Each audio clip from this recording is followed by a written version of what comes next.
күн тартибине киргизүү боюнча. Анда биринчи негиз күн тартибин долбоорун толугу менен добушка коем, добуш бериңиздер. Урматтуу депутаттар.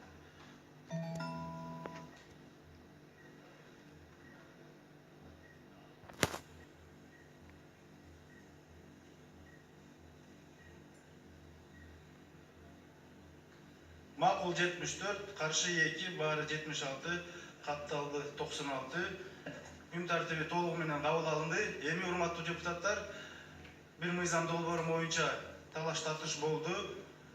Депутаттар өздөрүнүн көз карашын айтты. Уктуңуздар, 6-чы микрофон. Жанагы мыйзамсыз ратификация биздин 2 бөлүмдөн өткөн.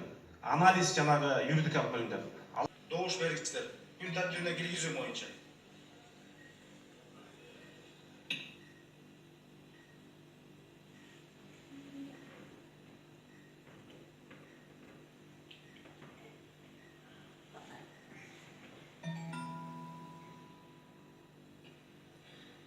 Макул 28, каршы 41, баары 69, катталды 97.